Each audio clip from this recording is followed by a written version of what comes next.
लोग तुम्हारी चिता की आखिरी लकड़ी के जलने तक का वेट करेंगे और जब वो आखिरी लकड़ी भी जल करके बुझ जाएगी तब तुम्हारा भाई, बेटा, दोस्त ये सब अनंत समय के लिए तुम्हें शमशान में छोड़कर तुम्हारी अगली यात्रा के लिए अलविदा बोलकर छोड़कर वापस अपने घरों में लौट जाएंगे। कुछ दिन तो तुम उनके बीच जिंदा रहोगे कि अच्छा इंसान था, थोड़े दिन और जी लेता, और फिर समय के भंवर में वो तुम्हें कहीं पीछे छोड़कर आगे निकल पड़ेंगे। वो तुम्हारा वापस आने का वेट नहीं करेंगे क्योंकि उनको पता होगा कि जो एक बार चला गया वो वापस नहीं आता, तो वेट करने से क्या फायदा। बस तुम्हारी कहानी यहीं पर खत्म हो जाएगी।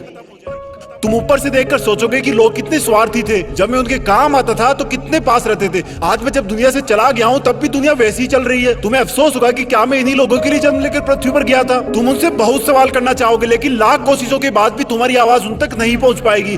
तुम वापस आकर फिर से दोबारा जिंदगी जीना चाहोगे क्योंकि तुम्हें जिंदगी जीने का मतलब तब समझ में आ चुका होगा। तुम्हें महसूस होगा कि तब तुम अपनी लाइफ में अपने आसपास के माहौल में खुद को कितना भूल गए थे। तुम्हें जवाब मिल चुका होगा कि क्यों तुम अपने सपने पूरे नहीं कर पाए, क्यों तुम अपने सपनों की गाड़ी नहीं खरीद पाए, क्यों तुम अपने सपनों का घर नहीं बना पाए, क्यों तुम अपने बच्चों को अच्छी शिक्षा नहीं दे पाए, क्यों तुम अपना करोड़ों का बिजनेस खड़ा नहीं कर पाए, क्यों तुम्हारे सपने सिर्फ सपने बन के रह गए। तुम्हें सबसे बड़ी सीख ये मिल चुकी होगी कि अगर अगले जन्म में कुछ भी ना कर पाया ना तो कम से कम टाइम वेस्ट नहीं करूंगा। तुम चाहोगे कि काश 2 मिनट, सिर्फ 2 मिनट और मिल जाए तो हिस्ट्री में जाकर अपने बेटे के साथ खेल सकूं, अपनी बेटी की शादी किसी और के साथ करा सकूं, अपनी माँ से अपनी गलतियों की माफी मांग सकूं, अपने पापा के सहारे की लकड़ी की जगह अपने हाथ से सहारा दे सकूं। तब तुम्हें लगेगा कि उस वक्त मेरे पास 24 घंटे थे, 52 हफ्ते थे, कई दशक थे, लेकिन मैंने कितना टाइम वेस्ट किया। माँ जगाते जगाते थक जाती थी लेकिन तुम रात को देर तक पढ़ने के बहाने से सुबह 8 बजे तक सोते रहते थे, जबकि असलियत ये थी कि तुम चैटिंग करते रहते थे, अपनी फोटोज को एडिट करके अपने आप को स्मार्ट दिखाते थे, गंदे वीडियो देखते थे। कितना टाइम वेस्ट करते थे तुम।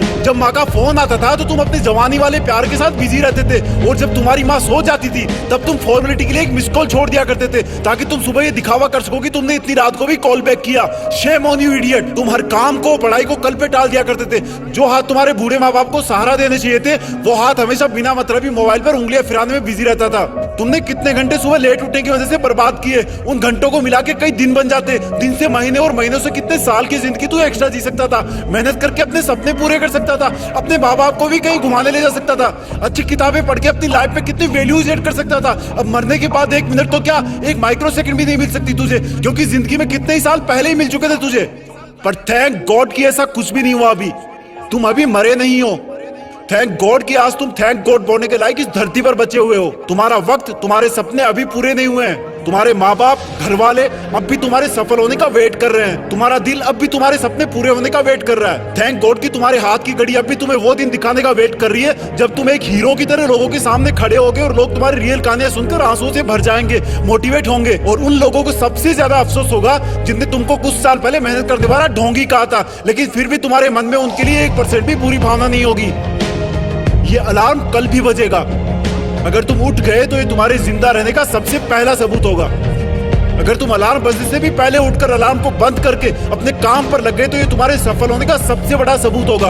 और अगर अब भी तुम डेली 12 घंटे सोओगे तो तुम्हारी आधी लाइफ तुम मरे हुए के समान जियोगे, क्योंकि सोता हुआ और मरा हुआ इंसान इस दुनिया में नहीं रहता। तुम्हारा आउटपुट एब्सोल्यूट 0 रहता है। अगर तुम डेली 8 घंटे सोओगे तो तुम्हारी 1/3 लाइफ ऐसे ही खत्म हो जाएगी, और अगर डेली तुम 6 घंटे सोओगे तो तुम्हारी 1/4 लाइफ ऐसे ही गुजर जाएगी। अरे कई महान लोग तो सिर्फ 4 घंटे सोया करते थे। रात को सोकर सुबह उठने का मतलब है कि हमें और मौत में 1 दिन का फासला और कम हो गया है। इससे पहले कि मौत तुम्हारे पास पहुंचे तुम अपनी मंजिल तक पहुंच जाओ। अपनी कहानी लिख दो, जो लाइफ में करना चाहते हो वो कर लो, पर कम से कम सुबह जल्दी उठना सीख लो, क्योंकि तुम ज्यादा जीने के लिए अपनी उम्र नहीं घटा सकते। सिर्फ और सिर्फ बची हुई जिंदगी में टाइम मैनेज करके अपना टाइम बढ़ा सकते हो।